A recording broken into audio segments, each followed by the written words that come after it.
Assalamualaikum warahmatullahi wabarakatuh.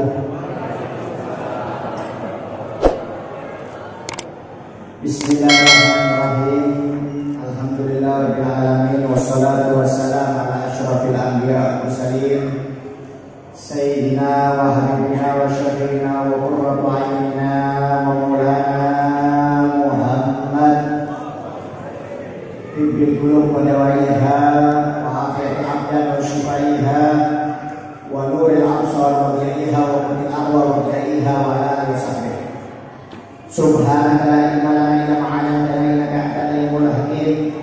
Rabbi shrah li sadri wa yassir li amri wahlul 'uqdatam min lisani yafqahu qawli. Amma ba'd. Pertama-tama yang saya hormati, yang saya cintai para habaib dzurriyyah Nabi Muhammad SAW, para alim ulama, para tokoh agama, pewaris ilmu Nabi Muhammad SAW, yang saya hormati keluarga besar Pemda Kabupaten Bulungan, wabil khusus Bapak Bupati, Bapak Syarwani beserta jajarannya, yang saya hormati keluarga besar Pemprov Kalimantan Utara beserta jajarannya yang hadir pada malam hari ini. Di antaranya ada Bapak Erwin, Asisten Perekonomian, Bapak Rosid, Kepala Biro Keska.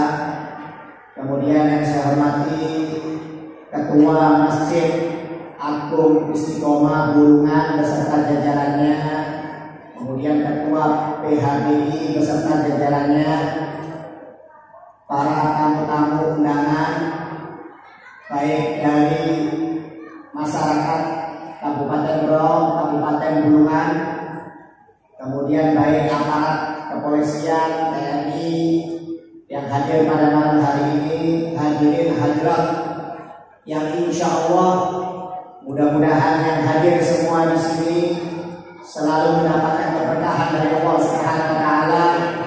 Mudah-mudahan kita yang hadir mendapatkan rahmat dari Allah Subhanahu wa taala, mendapatkan ridho dari Allah Subhanahu wa taala. Mudah-mudahan dengan hadirnya kita untuk memperingati acara Maulid Nabi Muhammad SAW, seluruh hajat-hajat kita mudah-mudahan dikabulkan oleh Allah taala. Mudah-mudahan urusan kita dipermudah oleh Allah taala. Mudah-mudahan yang sakit di antara kita diangkat penyakitnya oleh Allah taala. Yang punya problem mudah-mudahan diangkat problem hidupnya oleh Allah taala. Yang punya hutang-hutang mudah-mudahan diangkat hutang-hutangnya oleh Allah taala. Amin ya rabbal alamin. Dari berbagai macam doa tadi, yang paling keras aminnya yang terakhir. Ya. Kelihatannya orang Bulungan ini banyak hutangnya dia.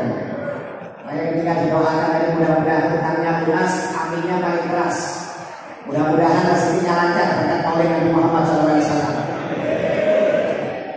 Alhamdulillah, kita panjatkan puji syukur kepada Allah Subhanahu wa taala karena berkat hidayah, inayah, taufik, sehat walafiat, panjang umur, pada malam hari ini kita dapat kembali berkumpul di tempat yang mulia ini, di Masjid Agung Istiqomah, dalam acara peringatan hari kelahiran makhluk yang paling agung yang pernah diciptakan oleh Maha Agung. Kelahiran makhluk yang paling mulia yang pernah diciptakan oleh Yang Maha Mulia.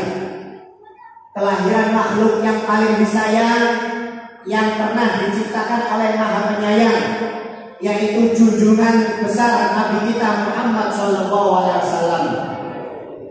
Ini merupakan nikmat yang besar karena wujudnya Nabi Muhammad ini merupakan rahmat terbesar bagi alam semesta, kata Allah Subhanahu wa taala, yang dimana dianjurkan kita untuk bergembira ria, bersuka cita di hari atau bulan kelahiran Nabi Muhammad SAW.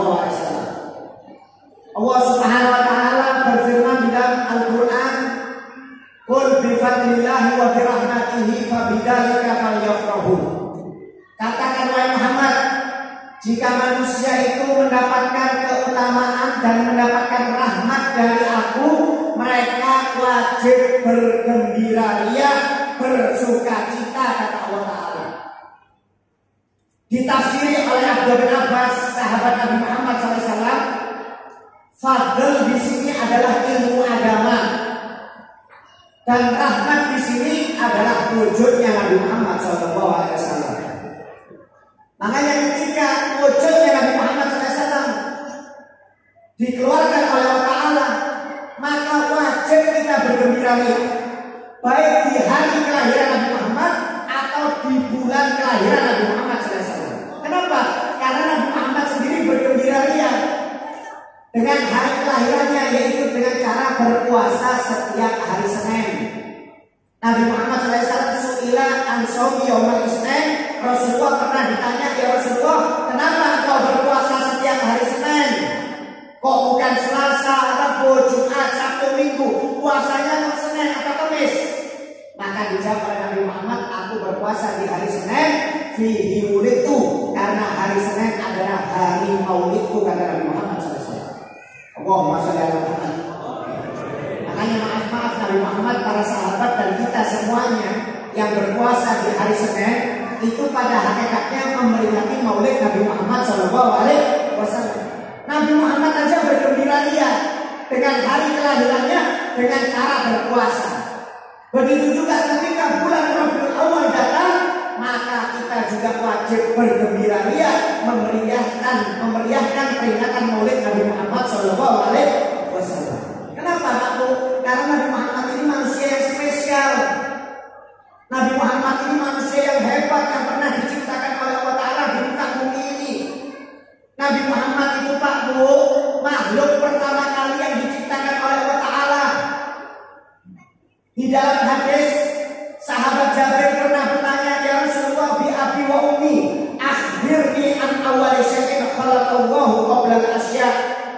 Ya Rasulullah, demi ayah dan demi ibuku, beritahu aku ya Rasulullah, apa yang pertama kali diciptakan oleh Allah Ta'ala sebelum alam semesta ini diciptakan.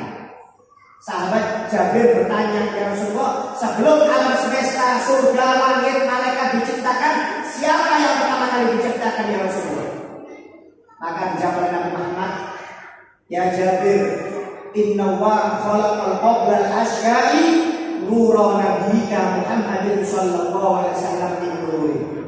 Wahai sahabat Jabir, kata Nabi Muhammad, ketahuilah, pertama kali yang diciptakan oleh Allah Ta'ala sebelum alam semesta ini adalah cahaya kekasih Allah Ta'ala, yaitu Nabi Muhammad sallallahu alaihi wasallam. Allahumma shalli ala Muhammad. Maaf Pak Bu, yang pertama kali diciptakan oleh Allah Ta'ala bukan malaikat Jibril, bukan surga, bukan neraka, bukan iblis, tapi yang pertama kali di alam semesta yang diciptakan oleh Allah Ta'ala adalah wujudnya Nabi Muhammad SAW. Wujudnya Nabi. Malaikat Jibril pernah ditanya oleh Nabi Muhammad, ya Jibril, kamu wahai Jibril, berapa umurmu? Kata malaikat Jibril, ma'alam ya Rasulullah, gak paham saya Rasulullah umur saya berapa. Kenapa? Saking panjangnya umurnya malaikat Jibril gak tahu umurnya berapa. Walaupun umri dalalah, tapi ya Rasulullah, aku punya tanda-tanda umurku itu berapa, patokannya ada. Maka dijawab oleh Nabi Muhammad, apa patokannya? Kata malaikat Jibril, yaitu ada cahaya bintang yang muncul tiap 70.000 tahun satu kali muncul.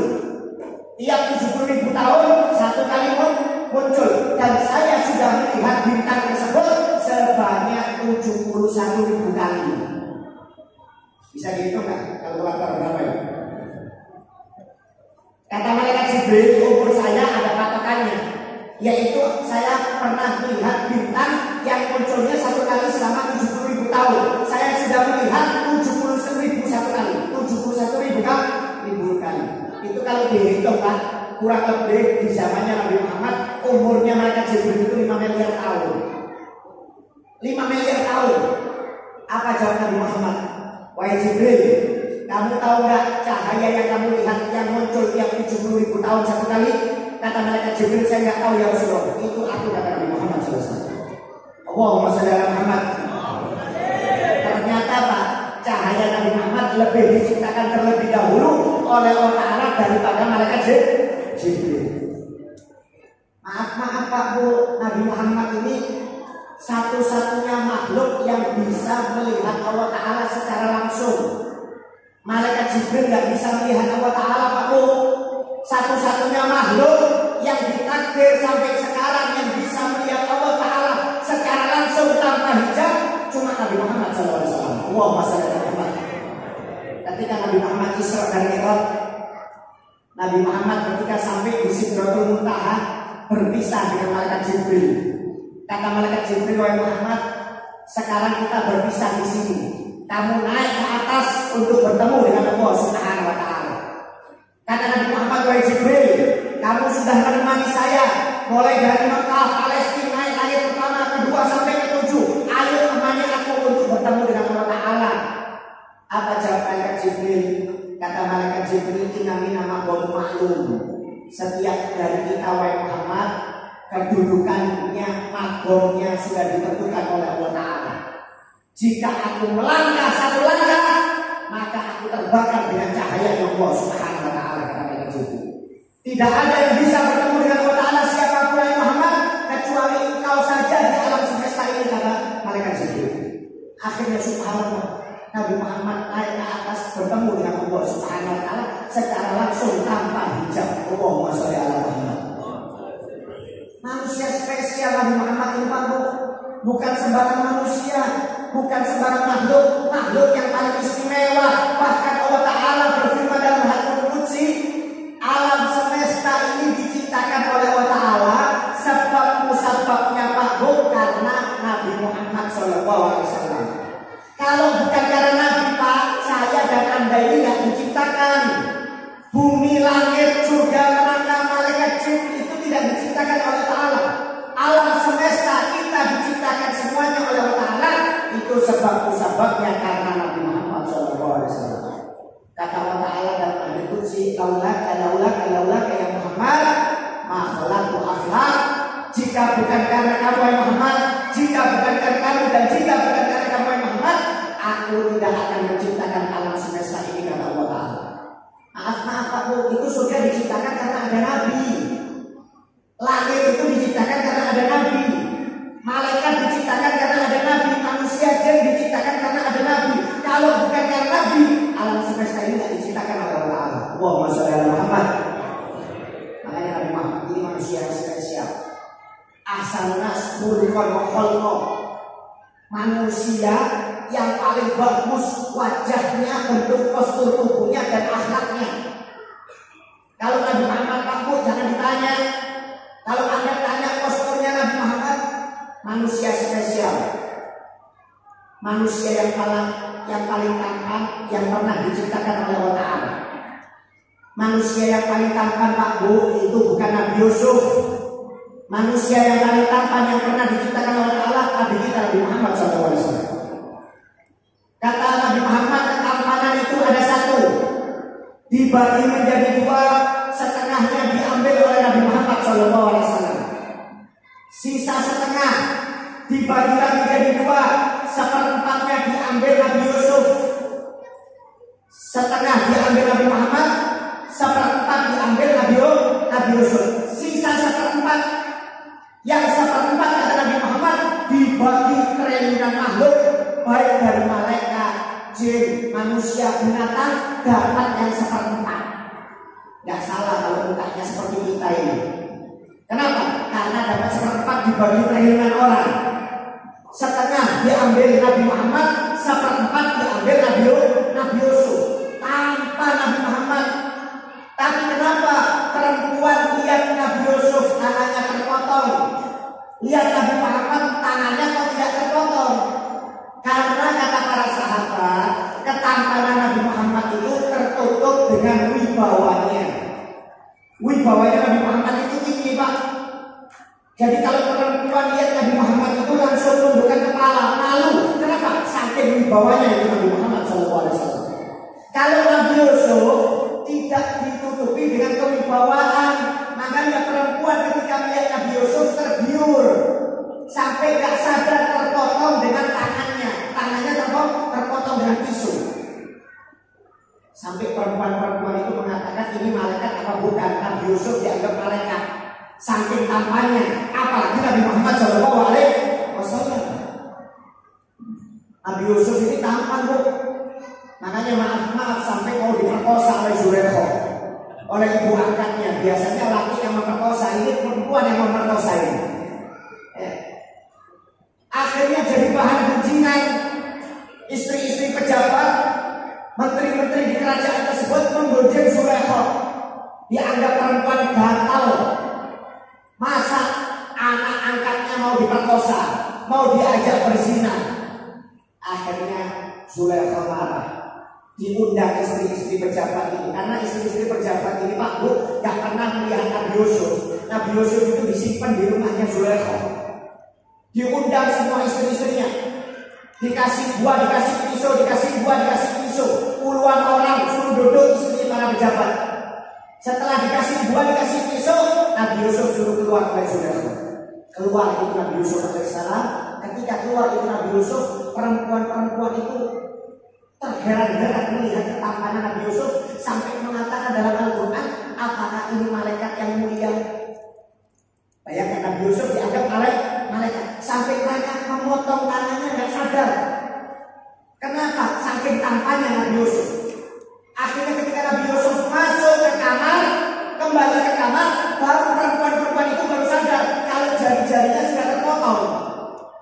Dijawab oleh Zulaikha, wahai istri-istri para pejabat, kamu baru melihat Yusuf satu kali saja sudah terpotong tanganmu.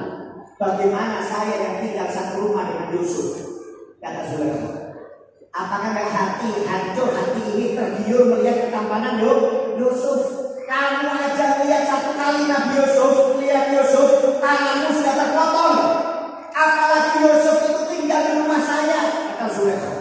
Subhanallah. Saking tampannya Nabi Yusuf, perempuan-perempuan itu terpotong tangannya nggak sadar.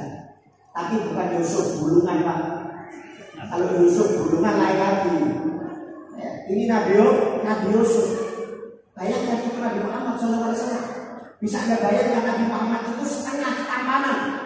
Bahkan dalam riwayat hadis, ketampanan Nabi Muhammad itu, Pak Bu, maaf, kata sahabat dalam hadis seperti kiloan pedang.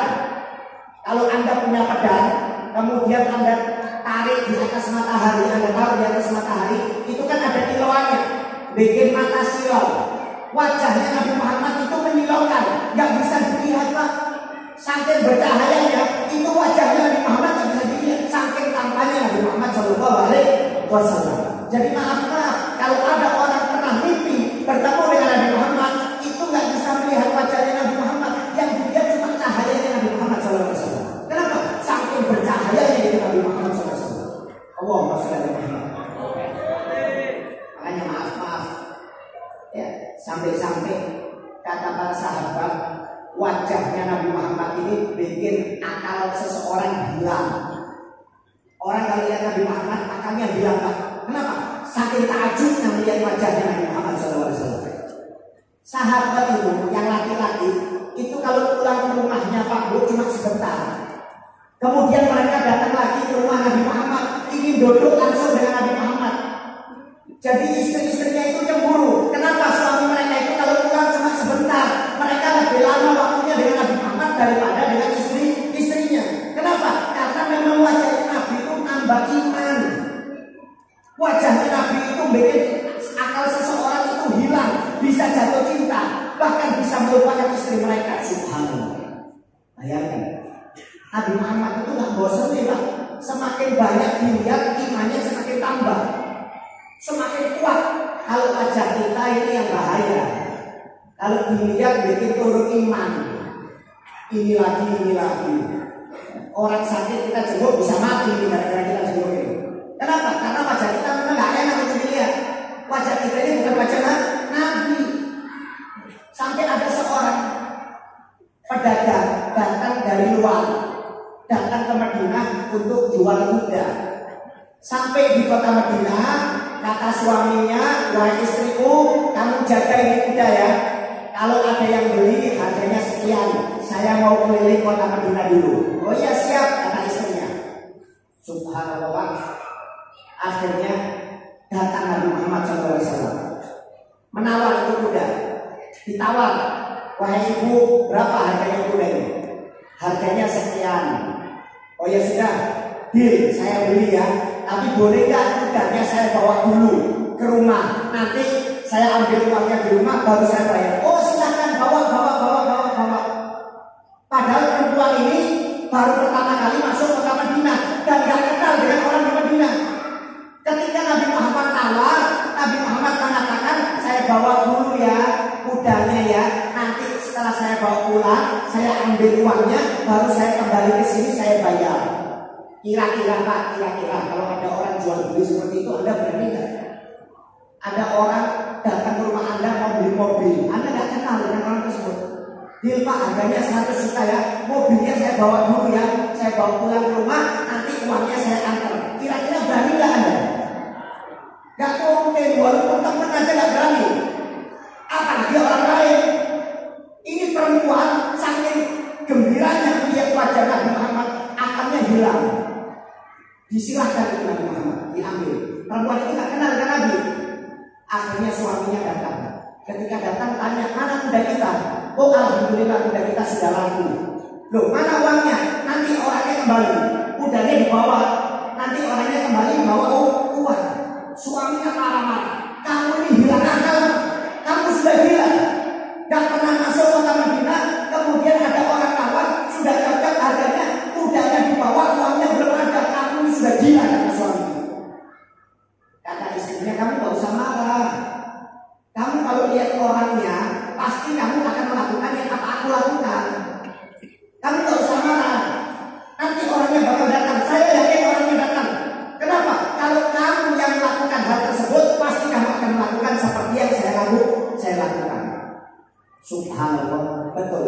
Gak lama kemudian Nabi Muhammad datang sambil bawa uangnya untuk bayar.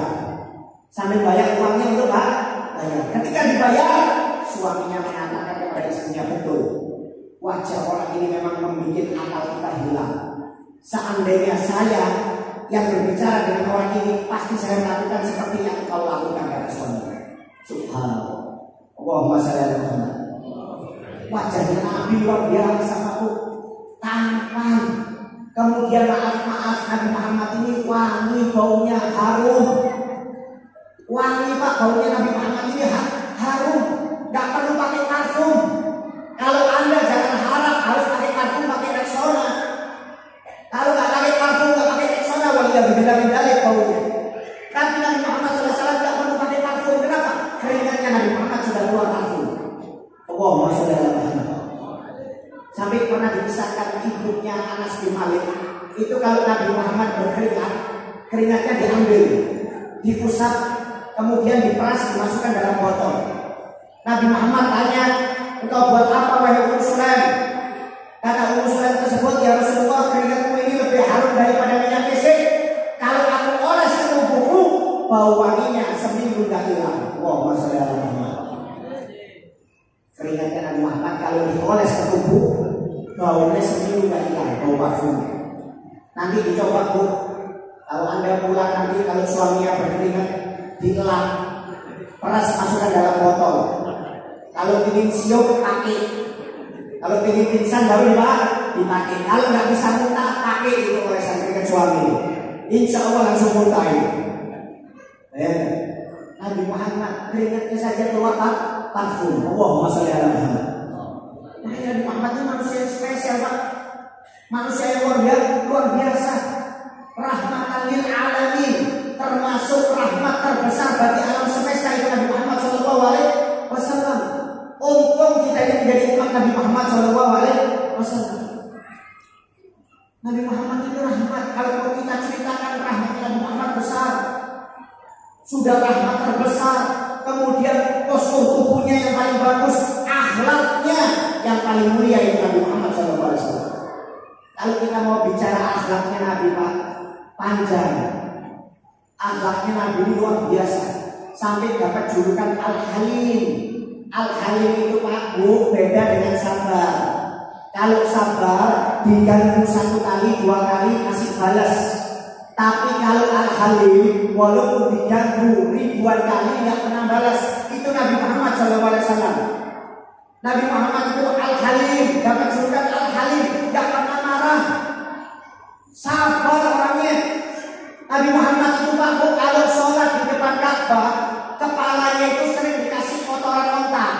Kadang-kadang dikasih isi perutnya onta oleh orang kafir Quraisy. Tapi Nabi Muhammad tak pernah marah. Sampai pernah suatu saat ketika Nabi Muhammad sholat di depan Ka'bah, orang kafir Quraisy yang biasanya naruh kotoran di kepala Nabi Muhammad absen beberapa hari, tidak pernah naruh kotoran di kepala Nabi Muhammad. Akhirnya Nabi Muhammad tanya, "Wahai fulan, mana biasanya yang ngasih kotoran di atas kepala saya ini? Kok absen berapa hari ini nggak ada?" Kata sahabat, "Ya Rasulullah, orang tersebut lagi sakit." "Di mana rumahnya?" kata Nabi Muhammad. "Rumahnya di sini ya Rasulullah." "Ayo antar aku," kata Nabi Muhammad. Berangkat ke pasar Nabi Muhammad, beli makanan di buah-buahan. Jenguk orang tersebut, padahal orang ini yang biasa ganggu Nabi. Dijenguk oleh Nabi, dikasih makanan, dikasih buah-buahan. Ini sunnah Pak Bu, kalau Anda minum orang sakit itu bawa oleh-oleh, jangan kosongan. Kalau yang sakit orang mampu, bawa roti, bawa buah-buahan. Kalau yang sakit orang nggak mampu, kasih uang untuk biaya berobat. Ini sunnah dari Nabi Muhammad. Ini kadang-kadang jenguk orang sakit, kosongan, nggak bawa apa-apa, minta makan sama yang sakit. Ini orang nggak tahu cara ini. Ketika jenguk orang sakit, Anda lihat Nabi Muhammad. Ketika orang kafir itu sakit, beli buah-buahan, datang ke rumahnya, diketok. Orang kafir yang dari dalam tersebut yang biasa ngasih kotoran di kepala Nabi Muhammad tanya, "Siapa di luar?" Kata Nabi Muhammad, "Aku Muhammad." Kaget orang kafir itu, wah pasti mau balas dendam Muhammad. Biasanya aku kasih kotoran, dia tahu kalau saya sekarang lagi sakit, pasti dia mau balas dendam. "Ada apa wahai Muhammad? Kamu datang ke rumah saya, apakah ini mau balas dendam?" Kata Nabi Muhammad, "Enggak, saya yang mau balas dendam. Saya dengar kalau kamu sakit, makanya saya ingin menyebut engkau. Betul kamu nggak mau balas dendam?" "Betul," kata Nabi Muhammad. Akhirnya dibuka pintunya oleh orang kafir tersebut, dikasih makanan tersebut. "Ini ada makanan, mudah-mudahan kamu cepat sembuh ya, bisa mengganggu aku lagi," kata Nabi Muhammad SAW. Bayangkan Pak, itu Nabi Muhammad diganggu, yang ganggu malah dijenguk. Coba kita diganggu, kemudian yang ganggu sakit, pasti doakan mudah-mudahan cepat meninggal dunia ini. Itu kalau kita. Itu orang kafir langsung nangis, mengatakan, "Wahai Muhammad, engkau orang pertama kali yang menyebut saya ketika sakit. Pimpinan saya orang kafir Quraisy, Abu Lahab, Abu Jahal, yang menyuruh saya untuk menaruh kotoran di kepalamu, nggak pernah menyebut saya. Tapi kamu orang yang pertama kali menyebut saya adalah orang yang aku ganggu tiap hari. Berarti yang benar ini ajaran wahai Muhammad." Langsung ucapkan 2 kalimat syahadat. Langsung ucapkan 2 kalimat syahadat. Berkat siapa? Akhlaknya Nabi Muhammad SAW. Anda lihat ketika Nabi Muhammad masuk kota Taif, diriwayatkan di dalam kitab kota Taif itu anjing nggak pernah dilempar dengan batu, nggak pernah dilempar. Tapi ketika Nabi Muhammad masuk kota Taif, dilempar dengan batu. Bayangkan, maaf anjing di kota Taif tidak pernah dilempar. Tapi ketika Nabi Muhammad masuk kota Taif, dilempar dengan batu.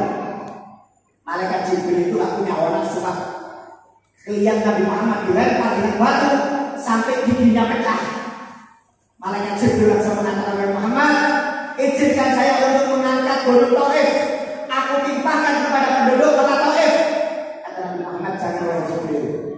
Kalau mereka tidak beriman kepada aku, kepada Allah Ta'ala sekarang, aku berharap anak cucu mereka yang beriman kepada Allah dan aku kepada Nabi Muhammad SAW." Bayangkan, malaikat Jibril sampai emosi melihat Nabi Muhammad dilempar di kota Taif sampai giginya pecah. Coba kalau kita lewat suatu kampung kemudian dilempar, kemudian malaikat Jibril datang, "Habib, gimana kalau kita bantai itu orang, bantai 7 turunan, jangan dikasih ampun." Kalau kita langsung dihabiskan 7 turunan. Ini Nabi Muhammad sabar sampai malaikat Jibril mengatakan, "Wahai Muhammad, silahkan.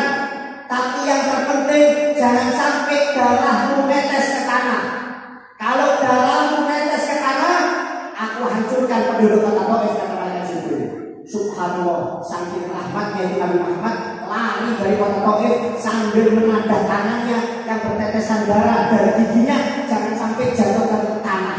Kalau jatuh ke tanah, itu penduduk kota Taif bakal dibantai oleh malaikat Jibril. Allahumma sholli ala Muhammad. Anda lihat akhlaknya Nabi, tidak pernah marah.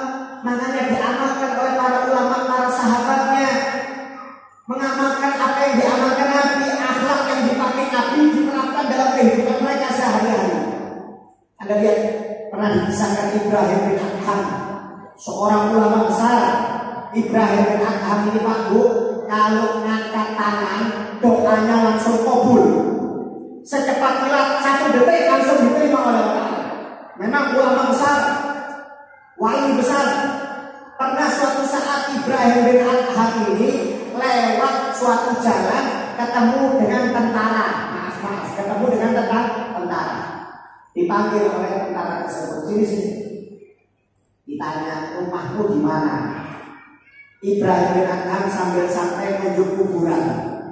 Itu rumah abadi saya. Itu rumah abadi saya. Ini tentara tanya sungguh-sungguh, rumahmu di mana? Ibrahim bin Adham menuju kuburan. Itu rumah abadi saya. Langsung ditempel oleh tentara. Serta Ibrahim bin Adham langsung ditempel. Kurang ajar kamu. Ditanya jawabnya nggak benar. Akhirnya ditinggal oleh tentara. Ada orang lihat tentara kerajaan itu dipanggil oleh seseorang yang lihat. Sini. Datang itu tentara. Kenapa?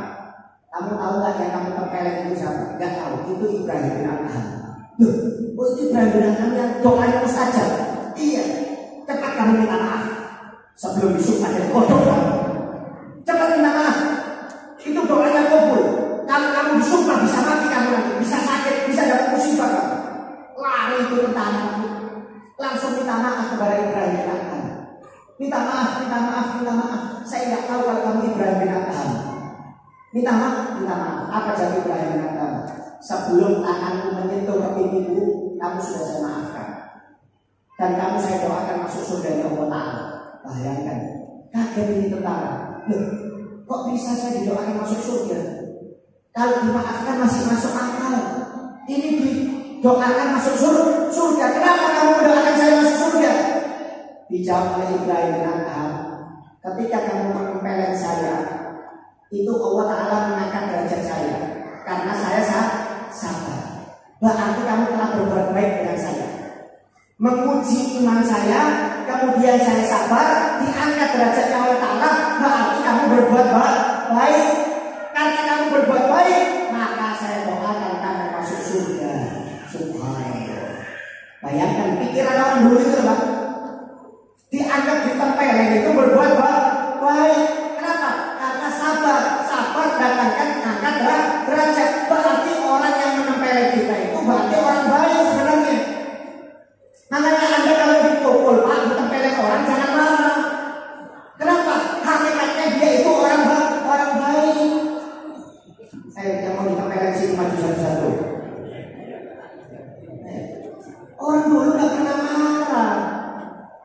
Imam Syafi'i itu pernah datang ke barbershop, tukang potong rambut. Imam Syafi'i potong rambut Pak, potong gundul. Baru dapat separuh gini, separuh baru hilang separuhnya rambutnya masih ada.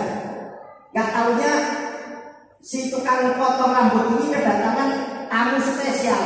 Biasanya kalau kasih banyak, biasanya kalau potong rambut 50.000, ini orang kaya kasih 500. Datang orang kaya ini, langsung disuruh duduk.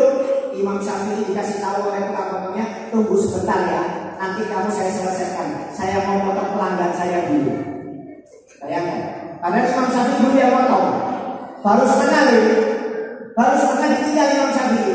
Kata Imam Syafi'i, silahkan, potong. Setelah selesai potong, yang kaya ini dipotong oleh tukang cukur ini dikasih uang. Ini hadiah 10 kali lipat. Oh, terima kasih. Subhanallah, orang kaya ini ketika mau keluar dari tempat cukur rambut oleh melihat siapa yang diselat. Gak taunya yang diselat ini Imam Syafi'i. Kaget orang kaya itu. Saya ini mendahului Imam Syafi'i, waduh dosa ini. Yang saya dahului Imam Syafi'i langsung minta maaf Pak Imam, saya nggak tahu kalau kamu. Minta maaf. Tukang potongnya bingung, loh ini siapa ini? Ini Imam Syafi'i, iya betul. Waduh mati. Kata tukang potongnya, yang saya salat Imam Syafi'i. Orang dulu itu Pak terkenal, cuma banyak orang nggak tahu wajah. Kalau sekarang terkenal gampang lewat YouTube, lewat Facebook bisa viral. Kalau zaman dulu Imam Syafi'i itu terkenal, tapi orang banyak nggak tahu wajah. uang banyak 5 juta. Umpamanya 5 juta. Dikasih, wahai imam, minta maaf, ini sebagai tanda permintaan maaf saya. Kata Imam Syafi'i, nggak usah, bawa aja, saya nggak perlu uangmu, kamu sudah saya maafkan. Enggak, bawa Pak Imam, kalau uang ini nggak kamu ambil, saya nggak mau pulang. Kata Imam Syafi'i, sudah, tinggal kamu sini, kamu pulang. Kata Imam Syafi'i, minta maaf Pak Imam ya, iya minta, pulang. Kata Imam Syafi'i pulang. Akhirnya orang kayanya pulang, uangnya ditinggal di Indonesia, 5 juta. Akhirnya tukang potongnya sambil minta maaf. Pak Imam, saya nggak tahu, iya sudah saya maafkan, gampang aja. Potong dulu, habiskan, jangan ngomong, kata Imam Syafi'i. Akhirnya telah selesai, Imam Syafi'i cukur, uang yang 5 juta ini Pak diberikan kepada tukang potongnya. Ini hadiah buat kamu. Bayangkan, sudah berbuat dolim, dikasih uang lebih banyak.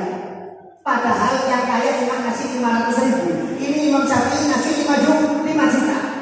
Kaget ini tukang cukurnya loh. Apa ini? Hadiah buat kamu. Saya nasihati ya, lain kali kalau orang yang sudah cukur terlebih dahulu jangan diselat. Menyelat orang lain hukumnya haram, dosa, kamu berbuat dolim. Jangan diulangi lagi kata Imam Syafi'i. Subhanallah, bayangkan Imam Syafi'i sudah didolimi, tapi masih berbuat baik Pak. Coba kalau kita diselat oleh tukang cukurnya, mungkin tukang cukurnya yang kita cukuri, bukan kita yang dicukur, tukang cukurnya kita cukur. Jadi kalau Anda nanti ketemu saya, tukang cukur mau Anda selat, tak apa, yang mungkin 5 juta bayar dulu. Kalau enggak jangan diselat, tak boleh. Bayangkan, akhlaknya para ulama mengikuti Nabi Muhammad SAW. Makanya akhlaknya Nabi ini luar biasa. Orang kalau mengikuti akhlaknya Nabi Pak, hidupnya bakal bahagia, hidupnya bakal tenang. Oleh karena itu ikuti akhlaknya Nabi Muhammad SAW. Kenapa? Nabi Muhammad ini manusia yang spesial, baik dari segi tubuhnya maupun akhlaknya, yang dianjurkan setiap individu kita untuk meneladani akhlaknya Nabi Muhammad SAW. Orang kalau mengikuti Nabi Muhammad nggak bakal rugi hidupnya di akhirat.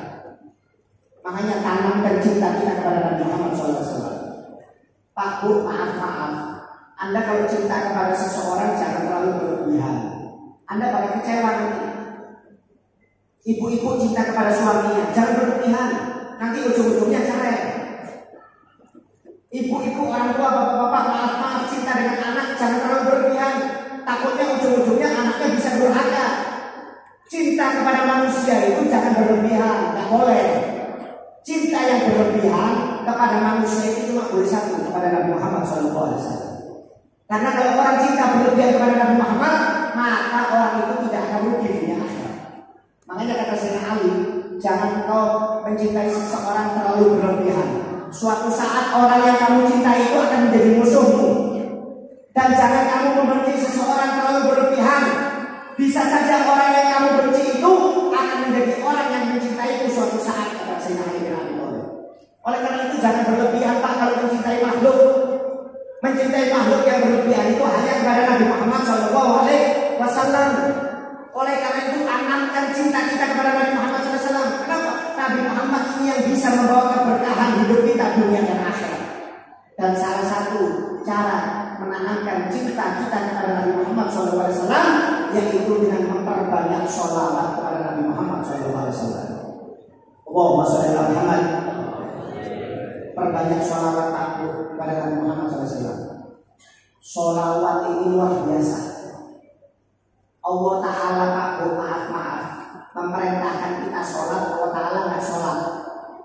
Allah Ta'ala memerintahkan kita baca Quran, Allah Ta'ala nggak baca Quran.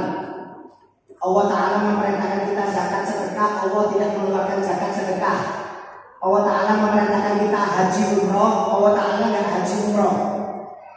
Hanya satu ibadah yang diperintahkan oleh Allah kepada kita dan Allah juga mengamalkannya, yaitu sholawat kepada Nabi Muhammad SAW. Anda lihat di dalam Al-Quran, Inna Allaha wa malaikatahu yusholluna ala nabi ya ayyuhalladzina amanu shollu alaihi wa sallimu taslima. Allahumma shalli ala Muhammad. Bayangkan Allah sendiri sholawat kepada Nabi Muhammad. Yusollun itu kata kerja yang sedang berlangsung dan akan berlangsung. Artinya Allah Ta'ala itu dari dulu Pak Bu selalu bersolawat kepada Nabi Muhammad, gak pernah putus. Allah Ta'ala itu selalu bersolawat.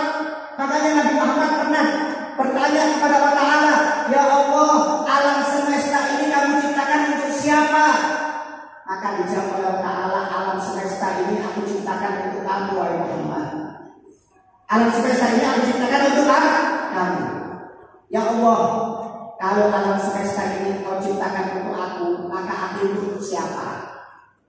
Maka dijawab oleh Allah Ta'ala, wahai Muhammad, kalau kamu aku ciptakan khusus untuk aku. Khusus untuk aku.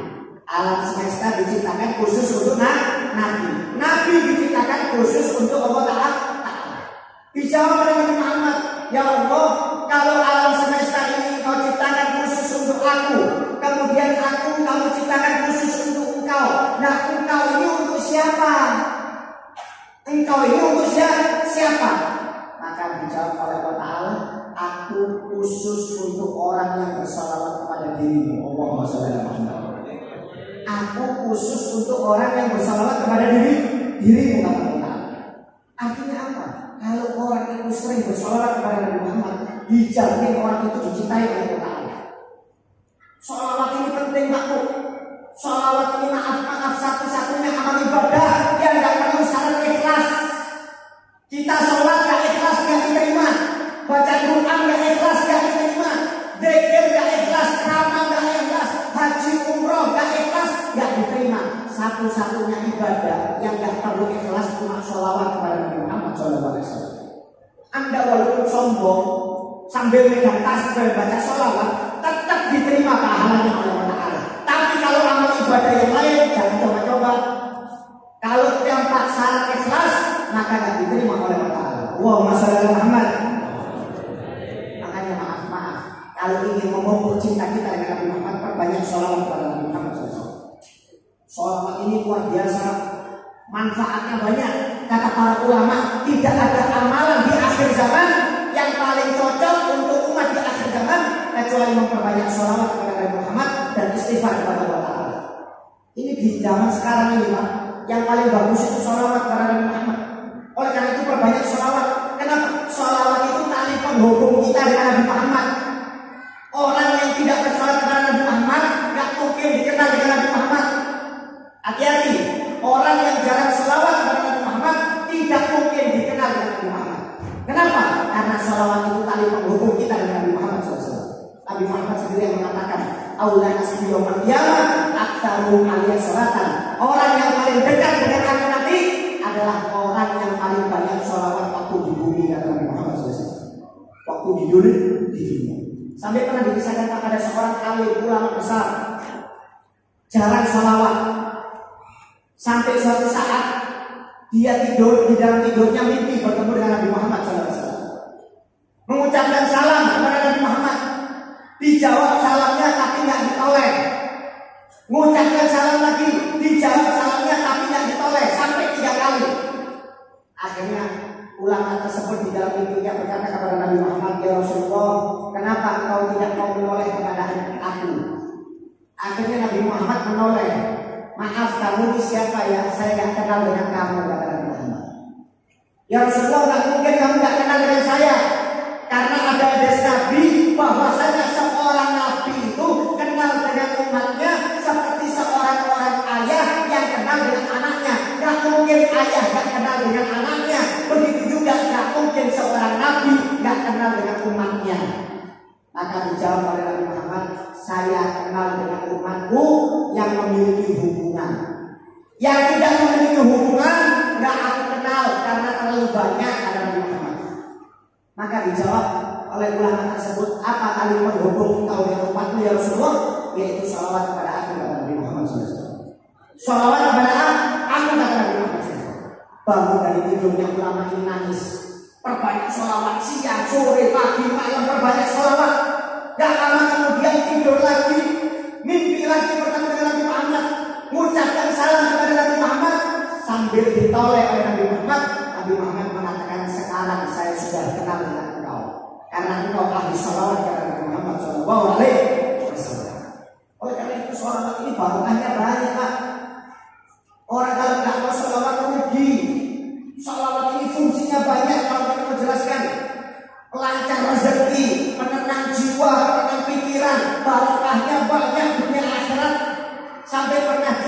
Dikisahkan Pak, maaf, di Mesir itu ada seorang perempuan main film gak bener. Bahasa kasarnya itu pemain film porno. Maaf. Perempuan itu cantik. Sampai suatu saat diambil oleh sutradara film, dijadikan sebagai pemeran Robiatul Adawiyah, seorang perempuan solehah sufi yang ahli sholawat, tiap hari baca sholawat 25.000 kali. Robiatul Adawiyah. Akhirnya perempuan ini karena cantik tapi main film gak benar, dijadikan pemeran wanita solehah. Kerjaannya sambil pegang tasbih sholawat.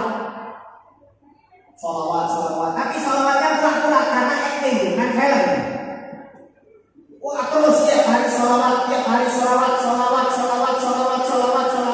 sampai akhirnya filmnya habis. Sudah selesai filmnya, perempuan ini kembali ke asal. Ketika mau kembali ke asal, perempuan ini, subhanallah, malamnya mimpi bertemu dengan Nabi Muhammad SAW. Kata Nabi Muhammad, wahai fulan, wahai perempuan, berkat sholawatnya kami baca, walaupun niatnya bukan karena aku, karena main film, Allah Ta'ala datangkan berkah kepada engkau, dosamu sudah diampuni semuanya. Oleh karena itu, mumpung dosamu diampuni, sekarang tobat, kata Nabi Muhammad SAW. Jangan kamu ulangi lagi perbuatan dosa-dosamu yang dulu. Berkat sholawat yang kau baca, walaupun main-main, kamu dapat berkahnya Allah Ta'ala, dosamu diampuni. Sekarang tobatlah kamu betul-betul kepada Allah Ta'ala, jalankan syariatnya Allah Ta'ala. Bangun dari tidurnya, perempuan tersebut nangis takut, langsung betul-betul tobat, akhirnya jadi perempuan yang soleh. Subhanallah. Berkat apa? Sholawat. Padahal sholawatnya pura-pura, sholawatnya main-main. Apalagi kalau kita betul-betul sholawat kepada Nabi Muhammad SAW.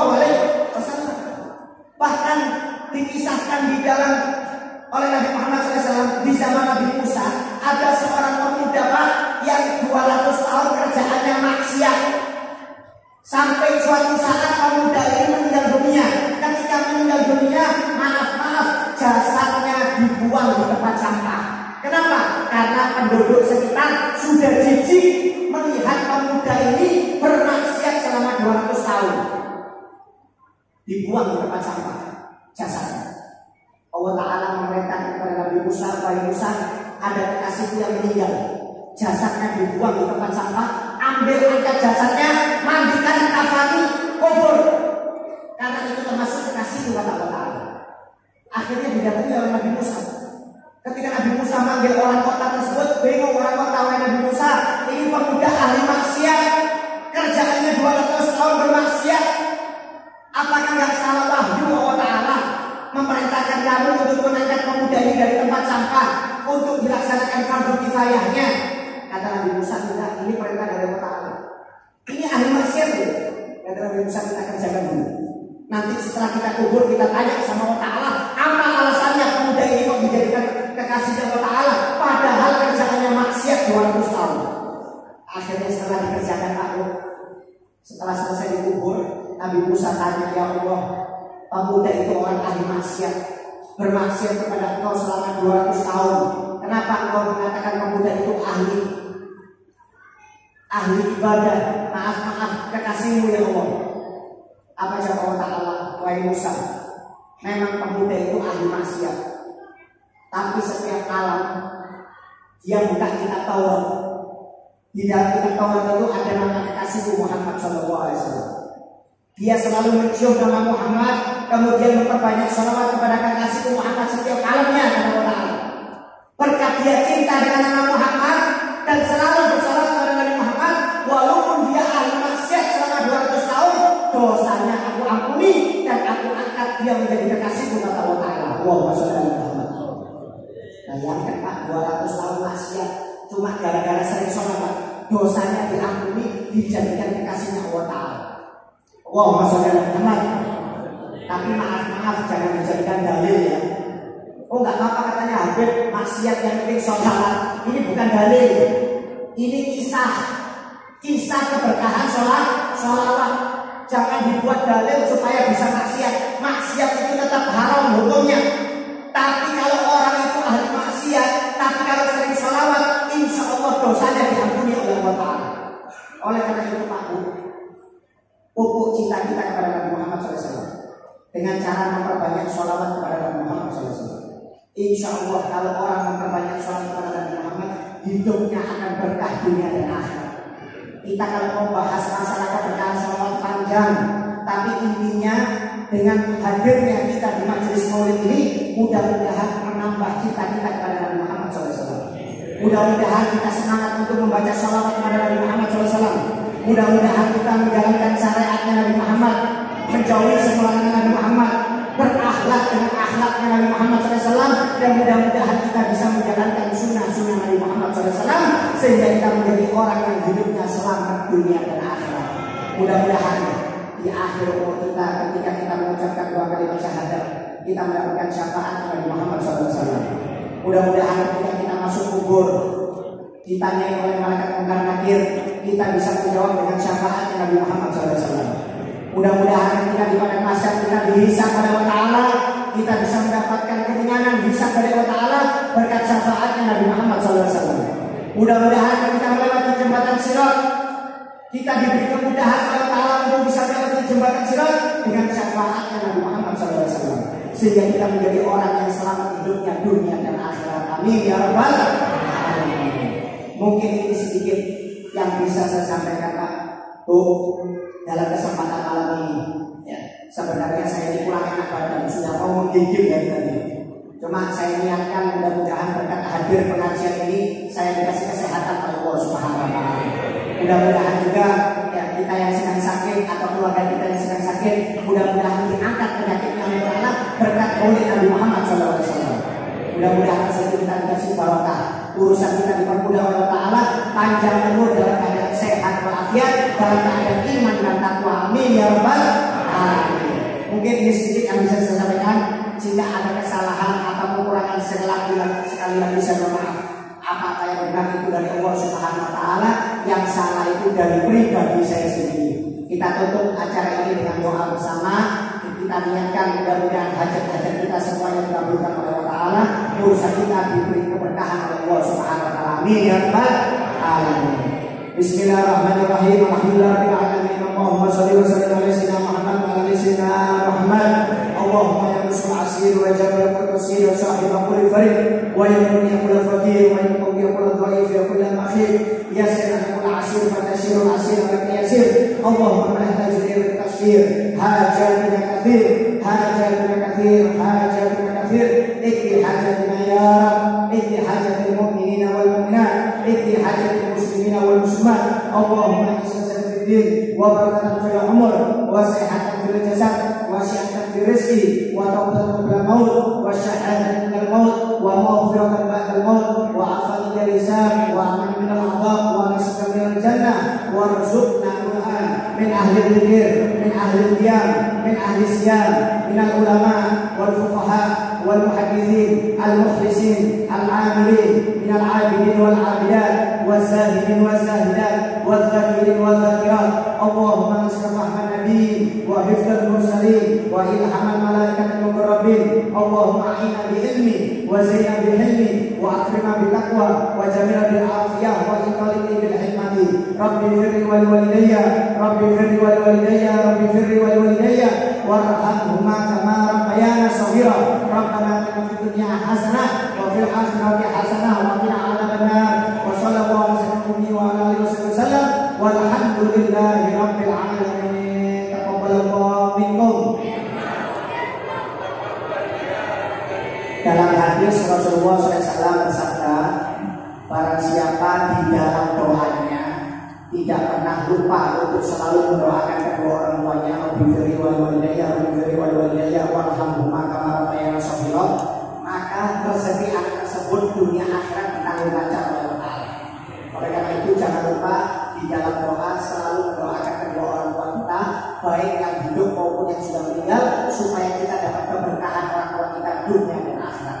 Mudah-mudahan kita dijadikan anak-anak yang berbakti kepada kedua orang tua kita, dan mudah-mudahan anak kita menjadi anak-anak yang berbakti kepada kita semuanya. Amin ya rabbal alamin. Wabillahi taufiq wal hidayah. Wassalamualaikum warahmatullahi wabarakatuh.